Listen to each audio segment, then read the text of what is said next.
Chères Goussainvilloises, chers Goussainvillois, je tiens comme convenu à m'adresser une nouvelle fois à vous pour faire le point de la situation à Goussainville. Les services municipaux s'organisent pour apporter de l'aide aux plus fragiles et veiller sur eux tout en prenant les précautions sanitaires nécessaires à la protection des salariés et des usagers. Je vous rappelle tout d'abord le message principal. Restez chez vous. Vous ne devez sortir de chez vous qu'en cas de nécessité absolue. La France est en état d'urgence sanitaire depuis aujourd'hui, mardi 24 mars 2020. Les amendes pour non-respect des règles strictes de confinement sont de 135 € pour une première infraction et de 1 500 € en cas de récidive. En cas de multirécidive, cela en coûtera 3 750 €, 6 mois d'emprisonnement et de suspension du permis de conduire jusqu'à 3 ans. Aujourd'hui, j'ai décidé à Goussainville de décréter le couvre-feu à partir de 20 h pour les mineurs et 22 h pour tout le monde.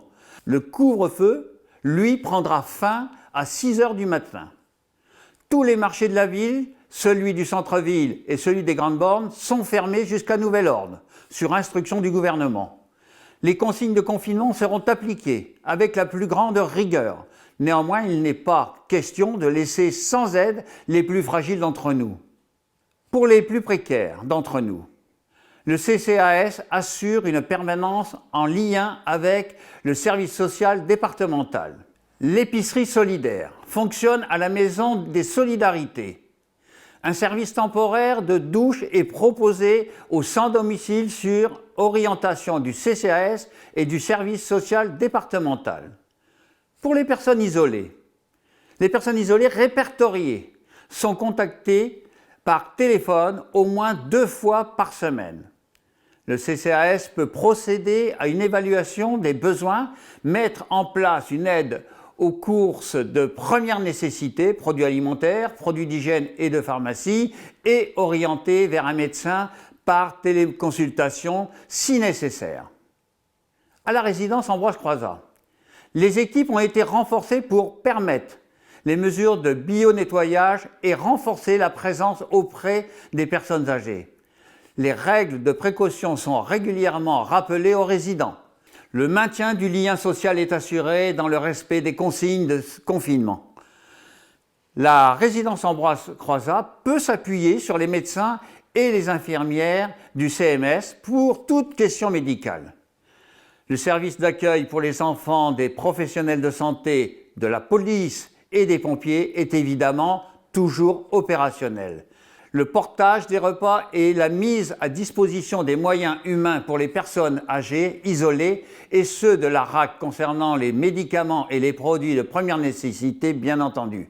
Par ailleurs, l'association du côté des femmes, partenaire de la ville, propose une écoute téléphonique pour les femmes victimes de violences. Les équipes du centre municipal de santé ont été renforcées de 3 médecins et 3 infirmières supplémentaires.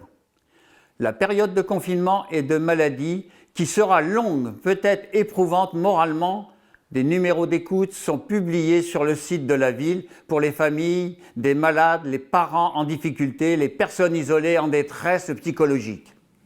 Certaines familles sont éprouvées par le deuil. Les restrictions liées au déplacement et au regroupement compliquent encore les démarches à effectuer. Bien entendu, une permanence d'état civil est maintenue. Les services municipaux des entreprises de pompes funèbres peuvent apporter conseils et aide aux familles éprouvées. Voilà tout un plan d'action complémentaire important à votre service, vous Goussainvilloises et Goussainvillois, et je reste bien entendu toujours à votre service. Bien à vous.